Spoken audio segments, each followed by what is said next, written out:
Moi, je voyais mes potes d'école qui étaient allés chez McKinsey ou machin, qui commençaient à avoir doublé leur salaire par rapport au début, à commencer à diriger des gens et tout. Et c'était tout ça, la somme de tout était un peu dure, ouais.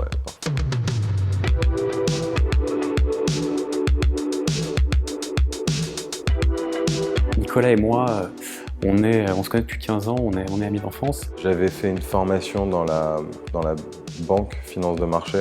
Je crois pas qu'on avait depuis l'enfance envie d'entreprendre.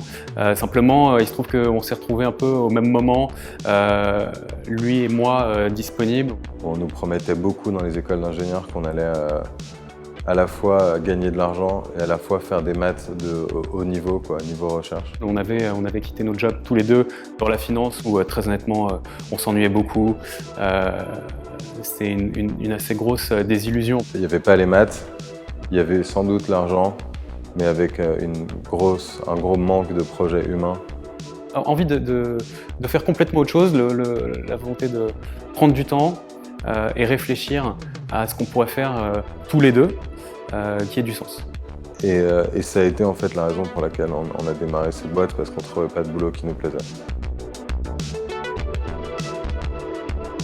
J'avais une idée d'un nouveau type de base de données.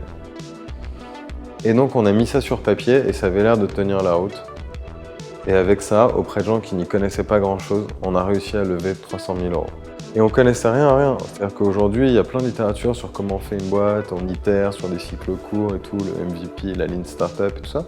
Finalement, on était un peu seuls. Tout ça était très obscur, quoi. Il n'y avait pas comme aujourd'hui des structures qui accompagnent, qui sélectionnent. C'est clair que la route n'a pas été très droite. On a pivoté plusieurs fois jusqu'en 2012. Et on a un de nos investisseurs, quelqu'un qui nous a beaucoup aidé, qui s'appelle Patrick Ponsol, et qui nous dit « Votre truc techno, c'est pas mal, mais ce qu'il faudrait, c'est une killer app. » Mais nous, on avait été sur ce truc de la connaissance, de modéliser des connaissances. Et je pense qu'il y avait un fil rouge autour du savoir et de la formation. On voulait travailler dans le milieu, dans le secteur de l'éducation. Aujourd'hui, ça s'appelle les EdTech. Tout le monde a besoin de se former. Tu es à l'école, tu as besoin d'apprendre. Tu es dans ta boîte, tu as besoin de te former. En dehors, tu as toujours besoin d'apprendre. Donc, ça nous paraissait être un service universel. Et nous, on cherchait quelque chose qui pouvait toucher tout le monde. Donc, c'est après pas mal d'idées qu'on avait pu avoir comme ça. Puisqu'il fallait qu'on trouve cette killer app, on s'est dit c'est dans l'éducation qu'on veut la lancer. Je pense qu'il nous disait gentiment essayer de travailler sur un truc un peu plus appliqué, parce que là, votre technologie, j'ai pas l'impression que ça va aller quelque part. On voulait bosser pour les profs et produire une technologie qui permettrait à des profs de poursuivre l'expérience de cours en dehors des murs de l'école. Et globalement, personne ne voulait le faire. On s'est attaqué un petit peu, c'était David contre Goliath avec l'éducation nationale qui est en fait une énorme pieuvre. Et c'était le concept des MOOC, mais il n'y avait pas le mot-clé des MOOC et le buzz des MOOC. Et tous les gens qu'on a vus nous ont dit en gros que ça n'avait pas de sens et qu'on était fous. Donc voilà, 2012, on est de plus en plus... on comprend de mieux en mieux cet écosystème de créer des formations, les diffuser et toutes les difficultés qu'il y a. En fait, c'est un peu... par la force des choses, c'est les entreprises qui nous ont sollicités. Depuis le départ, on a développé une technologie qui permet donc aux entreprises de créer des cours en ligne avec des formats très simples.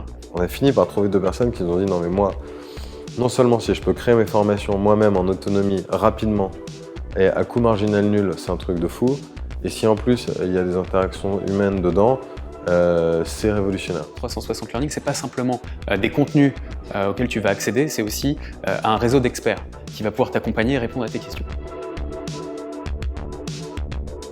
Fin 2012, il nous restait 200 € sur notre compte et en fait, à la fin du mois, il fallait payer donc 2 salaires et l'URSSAF et le loyer qui était trimestriel à l'époque. Donc ça devait représenter à peu près 20 000 €. Et 2 mois plus tard, on a signé nos 5 plus gros clients. Et 6 mois plus tard, on a fait notre levée de fonds avec Isaïd, 2 millions d'euros. On scale la vente, le développement, le marketing. On a 160 clients entreprises, les organismes de formation, on a dépassé le milliard. Les gens ils disaient qu'on était fous et ça a duré 1 an. Je sais pas, moi, des gars qui font la ligne startup, s'ils arriveraient à... Enfin voilà, ils auraient sûrement pas fait cette boîte-là. Avec les méthodos qui sont prônés aujourd'hui, voilà, personne n'aurait fait cette boîte. C'est plus que l'idée, c'est ce duo, c'est cette équipe qui fait qu'aujourd'hui, voilà, on est quasiment une cinquantaine, qu'on quadruple le chiffre d'affaires tous les ans. Le travail, l'organisation, c'est pour moi ce qui vraiment permet aux startups de réenchanter un peu le monde de l'industrie, de produire. Et je pense que s'il y a quelque chose de pérenne, d'intéressant et de vraiment révolutionnaire dans ce que certaines startups apportent et peuvent apporter, c'est le rapport au travail.